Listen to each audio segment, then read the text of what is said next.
What is up? Happy Wednesday. Welcome in Oilers Nation Live. This is my first time doing this, actually. We are live on Facebook, Twitch, Twitter, as well as on our YouTube channel. If you don't subscribe to our YouTube channel, you absolutely should. We're getting close to 2,000 as well, and I've been told that good things will happen once we've hit 2,000 YouTube subscribers. I'm watching for your comments on all those channels as well, so feel free to reach out. What do you want to chat about? I'm just here for, we'll see, 15, 20, 30 minutes of just some good old straight up hockey talk. We'll probably start by getting into the Oilers' victory over the Philadelphia Flyers last night. It was a good one. Road trip now 2-2. They've beaten one good team in Florida, one bad team in Philly, dropped a couple to Tampa, Carolina. I think it's probably pretty hard to complain in general about the way things have gone for the Oilers on this road trip. Like, even in those two games they lost, I think they played pretty well. And last night, I mean, hell, in both games, it's been the Mikko Koskinen show in these victories. Last night, 39 saves for the Big Finn, and he's now, that was his best performance in a long time. That was his first shutout since November of 2019. Mikko Koskinen had not yet gotten a shutout in the pandemic era of the NHL. So a great performance by Mikko, 39 saves on the game. I thought the Oilers played okay in front of him. They gave up 39 shots. That is what it is. Far from ideal in that sense. But for Mikko, he's been unreal as of late. And I actually have a little graphic here I'm going to flash up just to show that a little bit as well, because Mikko's run has been absolutely unreal. Look at these last few starts. These are his last 8 starts. You ignore the game against Minnesota because he didn't start in that game. He came in for relief of Mike Smith.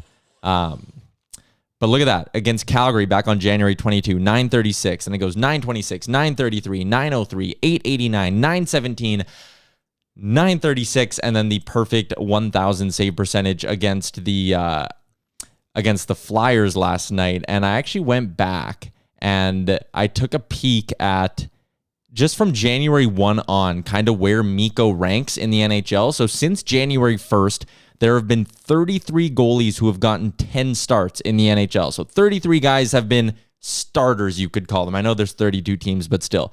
Mikko Koskinen, 909 save percentage, has him 17th on that list. 282 goals against average has him 18th on that list. So he's been, you'd say average. I'd say, maybe like a hair below average, but I think average at a 909 and a 282, ranking 17th and 18th amongst that list of 33 goalies.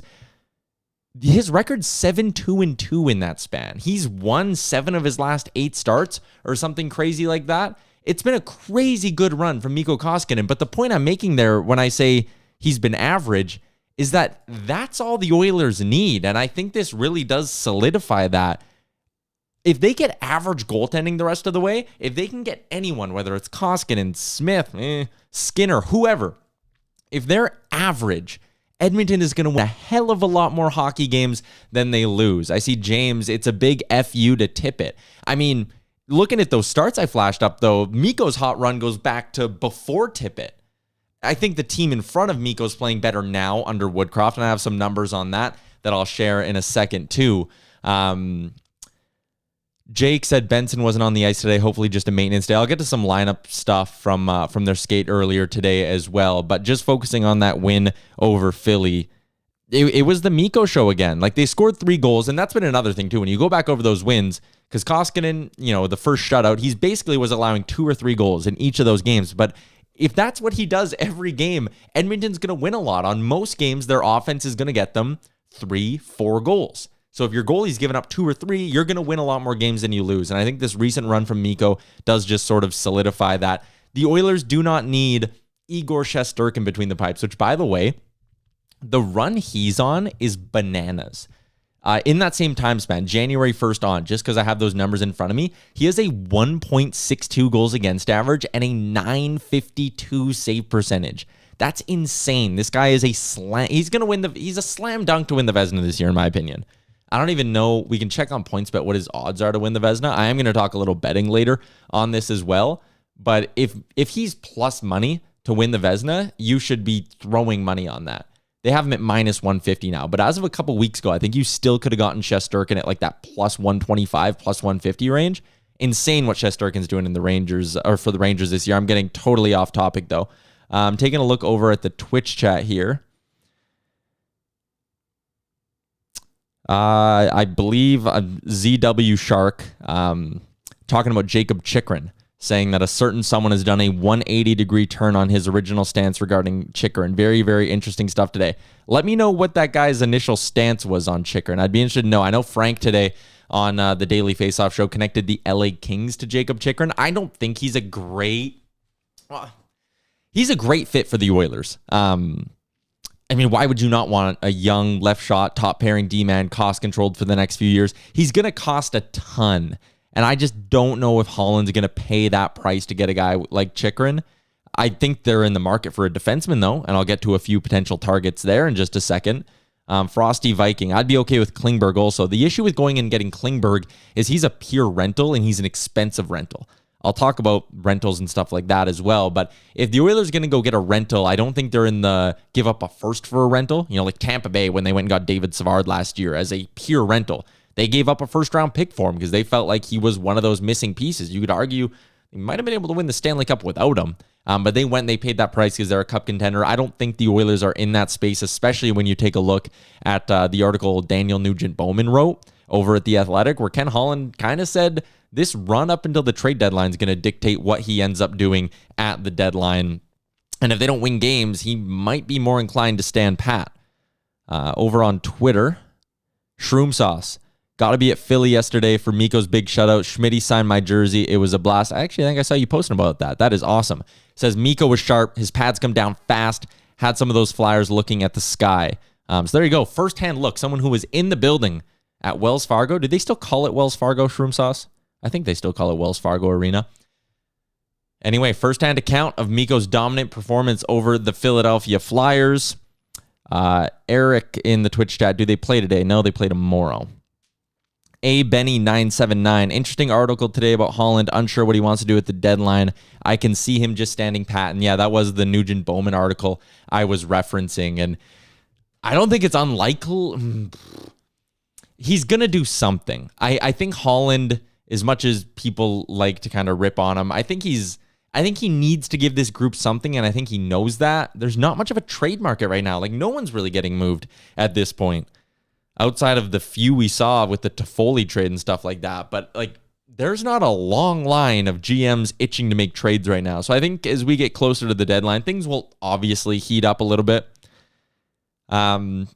He won't stand still. Something will happen. Even if it's a minor deal, something will happen. It's not going to be the Jacob Chychrun splash that maybe some of you are hoping for, but he will make something. Frosty Viking, if Holland didn't do anything at the deadline, would it move him closer to a firing? I don't think Daryl Cates is the kind who's just going to sit there quietly and be like, another year of patience with Connor McDavid and Leon Draisaitl. I don't think that's really the vibe I get from him. So maybe in that sense, if they miss the playoffs, would they fire Ken Holland? Actually, I don't think that's a conversation I want to have right now. Let's move over. Let's move over to the Facebook chat. I definitely don't want to talk about whether or not the Oilers are going to miss the playoffs. Lots of stuff going on in the Facebook chat. Michael Parker, does the recent goaltending performances affect the goaltending need before the deadline? Yes, I think it does. The reason I say that is just because if they keep going with this tandem, and Smith was better against Carolina. I'm still not at all confident in Mike Smith going forward, but he was better against Carolina. If Smith keeps taking steps towards getting back to where he was last year, and Mikko keeps being in that 905 to 915 range on a consistent basis, because again, like I said, he just has to be average and the Oilers will win games. That's all they really need right now in the regular season, at least. if you get to that point and you're Holland and you got Mikko kind of hovering around the 905, 915, Smith is showing that he's starting to find his game a little bit. Do you sit there and go, yeah, I'm trading a fourth for Anton Forsberg? I love Anton Forsberg. Anyone who's listened to the shows or the podcasts or whatever knows I'd be a fan of them going out and getting Forsberg if all the cost is like a fourth round pick or something like that. The issue then would be you got to send someone down or you got to trade someone. So that would certainly be an issue. And if both those guys are playing okay, maybe Holland doesn't want to shake things up there. Maybe he does want to go get a defenseman. And there are defensemen on the market as well. He got Kulikov for a fourth last year. And Tippett didn't use Kulikov properly. And he definitely didn't get enough playing time.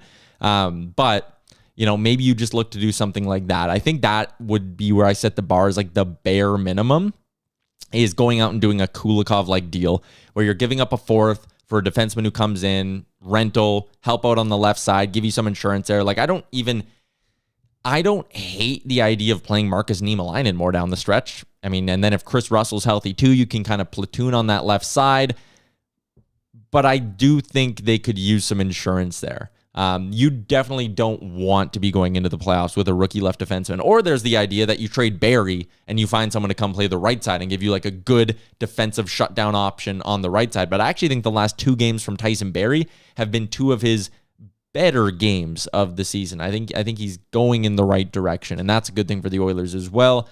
Rick Greer, buy Smith out, bring up Skinner. We need a good backup. That's probably more of an off-season conversation, and it wouldn't be a buyout of Mike Smith, I don't think. I could check what that buyout looks like. It would probably be a situation where Mike Smith just goes, hey, my body can't hold up anymore. I'm going on LTIR or whatever that is. He's a 35-plus contract, and I know they changed up the way those work a little bit.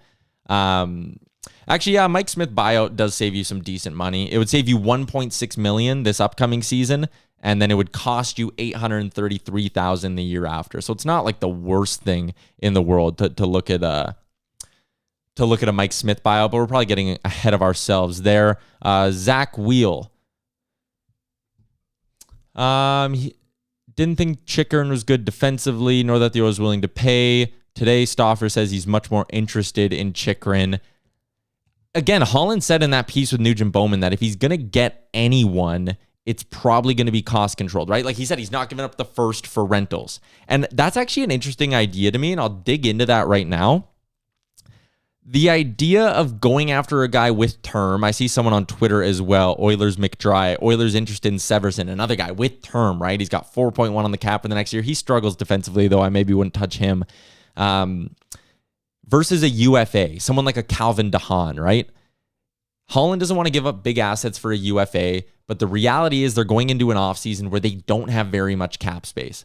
The Oilers, according to Cap Friendly right now, have 7.2, I think, is the projected cap space for them in the summer. 7.8 is their projected cap space next summer. Okay, so you got Smith under contract there. Skinner's basically going to be, $750K. He's dirt cheap. You might have some bonuses that push you in. I think if Bouchard scores like one more goal down the stretch, he's going to have a bonus that needs to be kicked into next year. But other way, basically $7.8 million. You need to sign Jesse Puljujarvi and Kyler Yamamoto. Let's say you do go long-term with one of them. The other one you bridge. What are you looking at there? $6.5 million between those two guys? One of them gets 4, one of them gets 2.5. One of them gets 4, one of them gets 2. I'd imagine Puljujarvi is the guy they try to go long-term with. But either way, like a significant amount of your $7.8 million is automatically getting eaten up by your 2 RFA forwards. Do you want to bring back Evander Kane? You probably can't afford to the way it's currently set up, which is why the idea of like, hey, yeah, we want to go get someone who has team control. Maybe it's a pending RFA. Maybe it's someone with years on their contract or whatever. That actually doesn't make a ton of sense because you need to factor that into your cap situation next year. If you go out and get Damon Severson or Jacob Chychrun and there's not a significant contract going out, that would have to be Barrie or Cassian, then what are you going to do in the offseason? You're going to let Yamamoto walk or trade him for a pick at the draft? Like, that just doesn't make sense, which is why I don't understand why maybe they're not more open to going out and getting a rental. If you can kind of follow my train of thought here. I know I've been a little all over the place, but if you go out and get a Calvin DeHaan, he's going to help you for this playoff run. And then next year, when you need cheap options to fill in some of your roster spots, Like next season, you need one of Niemelainen or Broberg to be your third pairing left defenseman. That's a must because you need someone on a dirt cheap contract to fill that hole in your roster. If you go out and acquire Jacob Chychrun, you can't do that unless it's like Barrie going out the other way, right? Then it would make a little bit more sense. But I think the idea of acquiring a rental makes more sense than maybe some people understand, because then when the season's done and the offseason comes, it's just money off your books. You can, if you want to go add someone in free agency because suddenly you find money, or you offload Barrie at the draft, or you buy out Cassian or something like that, then there's the option there, right? But just automatically locking yourself into another contract with a guy who you're not sure will be a perfect fit, I don't know if that's actually the smartest idea. I think it might make a little bit of sense for them to just go out and grab a rental D-man. That's why I liked Holtby as an option between the pipes as well, versus who would be some of the options with years on their deals. Georgiev, I've soured on Georgiev. I don't think I'm really all that interested in going out and getting Alexander Georgiev. I've heard some stuff about him, and he's inconsistent between the pipes. They need consistency right now. Consistently average is what the Oilers need, and Georgiev's not that guy. But if you go and get a Holtby, again, he comes in, let's say you get to the offseason and it's, Mike Smith's hurt, he's done, he's going on LTIR. Then, look at signing Holtby, but you're not committed to anything. It's the same thing with Severson. Let's say you bring in Severson. If it's Barrie going out the other way, then it's a good deal because you're saving $400K. I know you'd have to throw in a picks and prospects, whatever, to make that deal work. If it's Barrie for Severson, at least you save some money, and your cap picture is kind of the same coming into the offseason. But if you're just adding $2 or $3 million because you have Cassian on LTIR and you can make it work now, but in the offseason it eats away at the money you have to sign Puljujarvi and Yamamoto and fill out your roster around them. McLeod needs a new deal too. So you got to sign that guy. It won't be expensive to sign McLeod. He doesn't have arb rights, so probably like $1 million. But still, like, that's going to be factored in. He'll make $160K more than he did this season. What a year he's having, by the way, as well. I think maybe a rental makes more sense. I understand. Yeah. And Zach says Chychrun at 4.6 is stupid good value. It's like adding another nurse at half the cost. If you can bring a player like him, you make it work. You pay someone to take Barrie. I agree with that 100%. Chychrun's probably the anomaly in the conversation we're having here. But Severson, a guy who's not going to be like a slam dunk solution on your blue line. If you're just bringing him in and you can't get money off the books, you're making life more complicated for yourself in the summer, versus if Calvin DeHaan costs you half the assets. He's good defensively. He has great metrics. I was talking to NHL Sid about this, and I have another YouTube video coming out, I think later today or earlier tomorrow, about it. Great defensive metrics, pending UFA, putting up good numbers on a bad team. If you can go get that guy for half the assets that like a Severson costs you, go get that guy. He can play left or right, and at the end of the year, if you somehow stumble into the money, look at re-signing him. You can give him a new contract. If at the end of the year you say, hey, it's not working, or hey, we don't have money, well, then you're obviously spending your money in other areas that you need, right? Avery says it's not the cap space that's the issue for him in regards to Chychrun. It's the super high cost to get him. And that's another thing too. You wonder how the Oilers value their left-handed defenseman right now. Niemelainen is clearly impressing. He's sticking around. Broberg, you probably don't want to move that guy because, again, like when Keith is off the books next summer, you probably wouldn't mind having Broberg come up and be like a dirt cheap option to slide into the lineup. If you can get Chychrun, you get your hands on him, but it's going to cost you Broberg a first, probably more because Arizona's going to have to take Barrie off your hands as well. Avery also says Varlamov is another option. But that's the same thing. Like, of all the goalies that are potentially available, Varlamov is a guy I really like. One more year at $5 million, though. So if you're going to make a deal with the Islanders and it's Varlamov, then you probably need to have Barrie going back the other way, Cassian going back the other way, and then you also probably need to have some sort of an understanding as to whether or not Mike Smith's going to play next year. Because then if you have Varlamov and Smith and Skinner all on the books next season, there's going to be wasted cap space. You're not going to waive Skinner after everything you've put into developing him. He's going to be on the NHL team next year. They probably need him to, considering his cap hit. If you're going to bring in Varlamov, that's a $5 million cap hit. And your plan would be to bury Mike Smith, then that's a wasted $1 million. Now it's almost like Varlamov's a $6 million guy, right? So again, you need to get money out if you're going to bring in a contract that's going to be here in the summer and be here next season. It has to be Barrie or Cassian going out the door. Right now, in the moment, it doesn't make sense to trade Cassian because he's LTIR. He's not even against your cap. Zach Wheel, I don't care how good Broberg becomes, McDavid and Draisaitl here right now. What's the point of developing these young assets here if McDavid and Draisaitl leave? Yeah, and again, like if I would trade Broberg in a deal for Chychrun, I would obviously do that. You make the money work, you include Barrie in it. Chychrun's that good, but I don't think Broberg gets dealt for Damon Severson, right? Like Chychrun is the rare conversation in all of this because he's such a game changer that I would do kind of whatever it takes to get him, but. And yeah, I agree 100%. Like prospects are prospects. You deal and you get Chychrun if you can get him because I don't think Broberg's ever going to be Jacob Chychrun, right? It makes sense, which is why I don't understand why Arizona's even trading the guy, which also doesn't make sense. Genesis, average goaltending will win us games. So sad. That was over in the Twitch chat. See, and I look at that like this team's actually good enough, and they're very good at preventing chances as of late as well.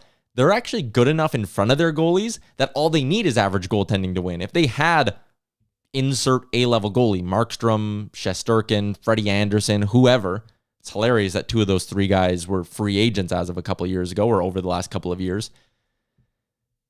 All you need is a guy to be 910, 920. If you had someone who's consistently 920 to 930, the Oilers are probably cup contenders at this point, but it's just not in the cards, and there's not that guy out there to just go snap your fingers and go acquire. Otherwise, Holland probably would have done it already.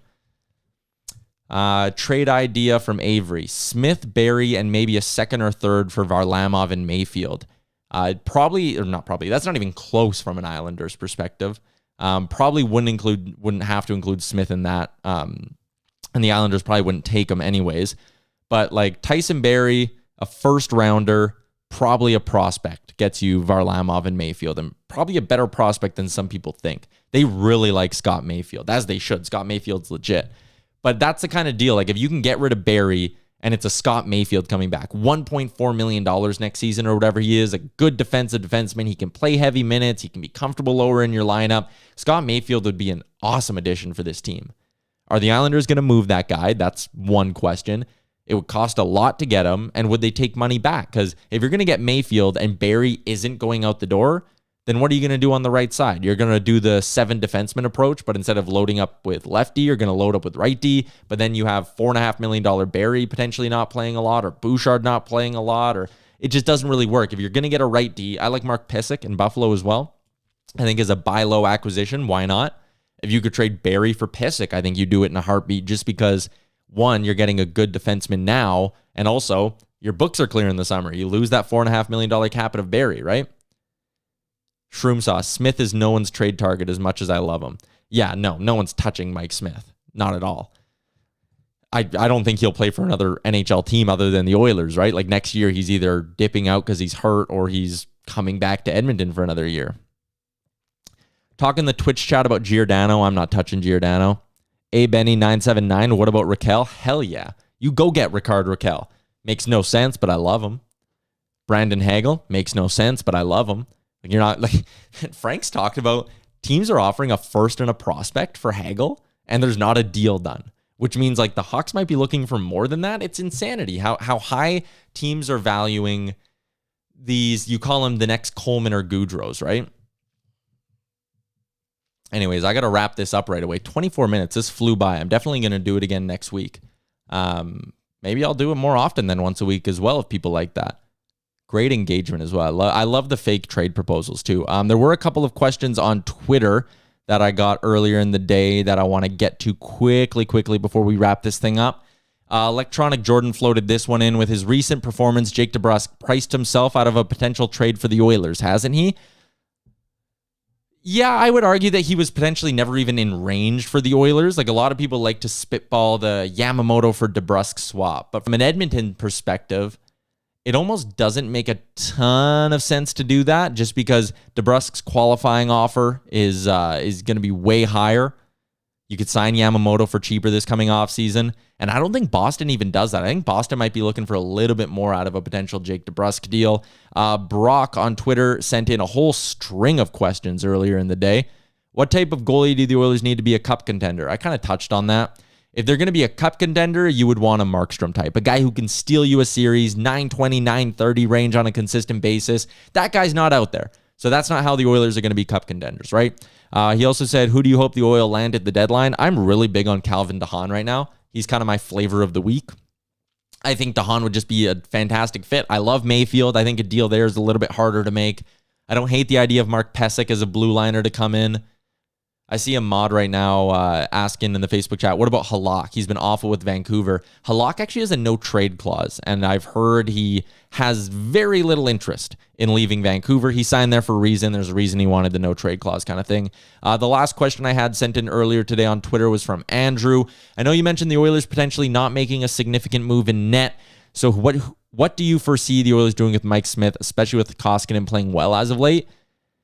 Run them 70-30 split? Yeah, I think that's actually the answer to your question, is run them closer to a 70-30 split. I think Mikko's been great, but what do we know about Mikko Koskinen? You could probably all repeat it as I say it. You can't overwork him. His play falls off a cliff when you overwork Mikko. So the simple answer is don't overplay him. He's coming off a shutout. He's obviously getting the start against Chicago tomorrow.